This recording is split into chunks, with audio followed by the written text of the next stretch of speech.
Okay.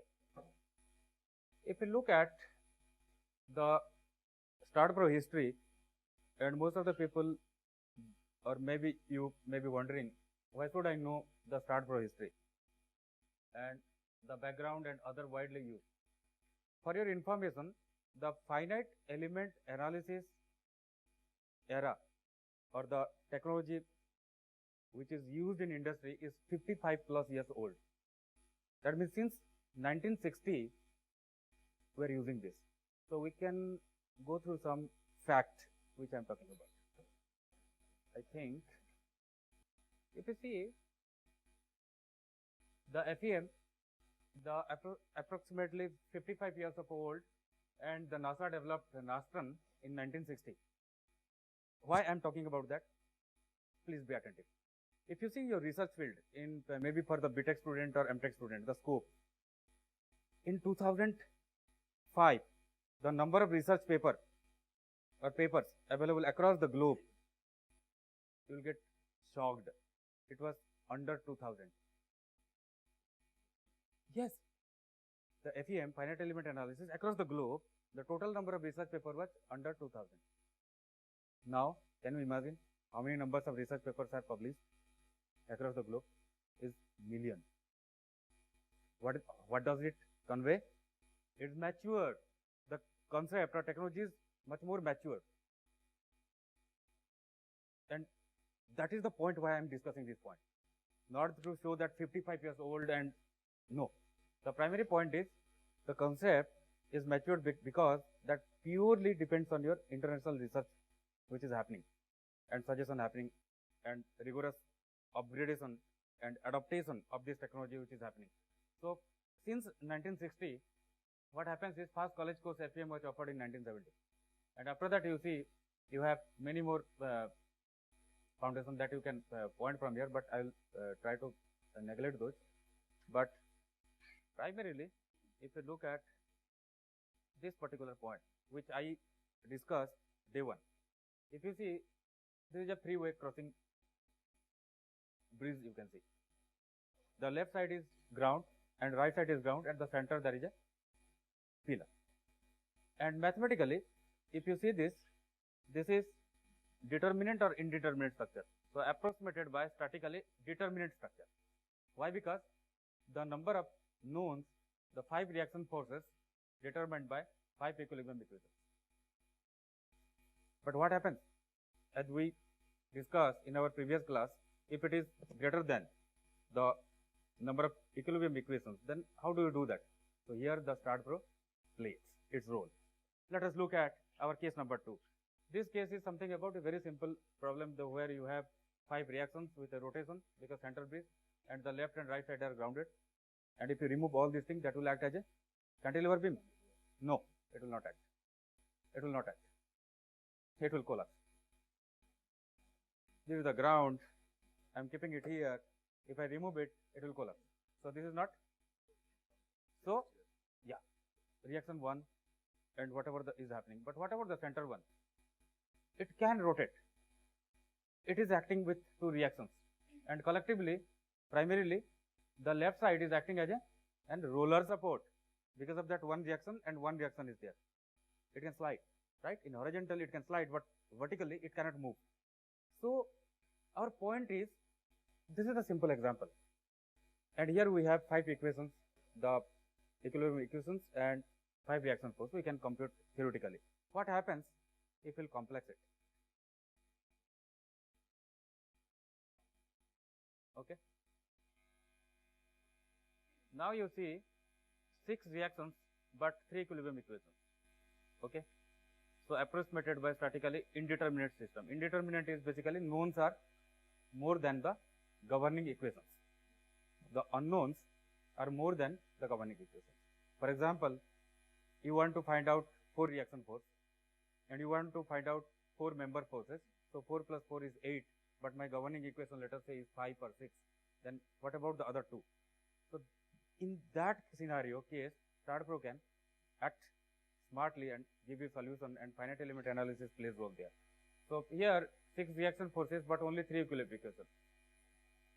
3 equilibrium equation means what are those? summation fx, fy and moment.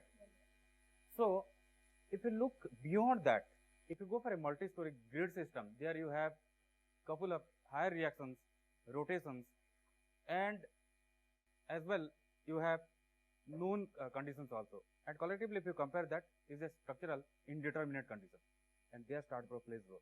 It's not about a beam problem or cantilever or something kind of solving, but the realistic project. We'll look into that more detail. These are some of the couple of cases where you can utilize and apply the concept. What about the troughs? In case of troughs also you have the governing. One is the real project, another is your derived mathematical model.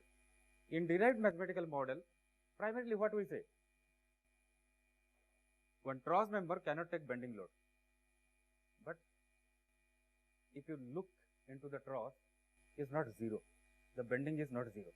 We assume. But this is not true. The truss member is not taking bending.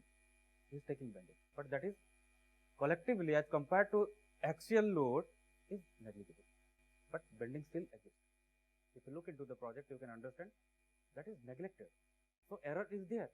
If you compute theoretically and mathematically, the errors will come. So that we neglect for our simplicity. But technically, all our mechanics, everything, everywhere is uttered with so loud voice that truss is only carrying axial load. Yes. No, for example, if you forget about all the concepts, that is the added clause. But only I am having the joints and truss. In that scenario, there is nothing upgraded. And in that scenario, still that structure, your truss, will technically take also bending. What happens if you load the in-between member?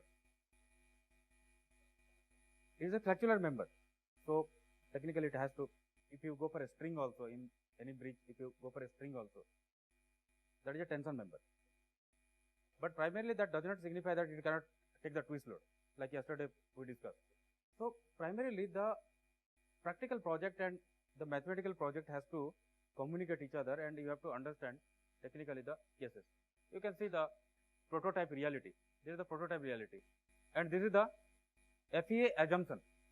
So please understand this. This is the prototype. You go for the site or you go for a structure where you see the ground conditions, load, your member, element, everything. But what you do? You convert the realistic world to your mathematical world, and where you expect your solution. Apply the load, you have the system, expect the response. So for response, you have to model it. You don't get ready-made or kind of what you say inputs. Inputs that is complete part of your judgment. So if you see the continuous system left side, this is what loaded over your left side soil and right side soil and central one. So this is our continuous system. Yesterday what I told, if you go for a plate and you go for mesh, what happens? You get million of nodes, million of element, and the computation time will be pretty high. So what we do? We replace that with aerial load, so that all the members will transfer and take care of that. Just like that, in some cases, like where that method will be big zero. Think about Taj Mahal, where you have a dome structure, typically contour, where you cannot assume something like aerial load. There what you have to do? Only one option, you have to discretize or mesh it or convert into finite element method, attributes, the node and element like this, and then you submit and process and solve your project. So discrete system is divided system, that is FE model, equal to, we assume and we accept also the errors with respect to the real prototype or the reality.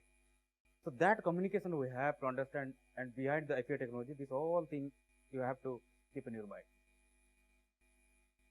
And this is what you can see the input and output which I was talking about. More precisely, since 100 years or more than that, wood we are using as a primary construction material. But Today, I will not talk about wood or anything. We'll talk about the future of new construction material where you have the CNT, we have the hematite integrated with your cement system to integrate its compression and other properties, mechanical and chemical properties. So, the dimension of the structure, yesterday I was talking about cross-section type, and this is typically for your steel structure, and for RCC structure also you have different cross-section type. It's not like rectangular always. What we see in our all this college, your different organization, different type of buildings, and support. And support plays a very key role. By default, 99% projects are done through fixed support. But typically, if you want to release something, try to understand release. If the structure is over statically indeterminate, what we used to do, we have 9 unknowns, we have 6 equations. If I release something unknown, 2 release, only I have 1 unknown left. So if you try to release this and try to understand technically that if I release also, is not going to influence my overall result that much. So in that case, what happens is the support system plays a very key role. So you have to understand which support system we are taking, and in StartPro, I'll talk beyond fixed support.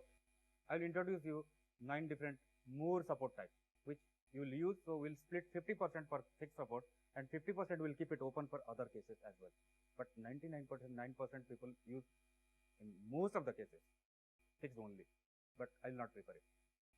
And loads, different type of loads are there.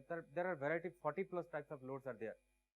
Not only the concentrated area, UDL, uniform bearing load, hydrostatic load, point distributed load, but moment distributed load, but you have very combination and higher order load as well.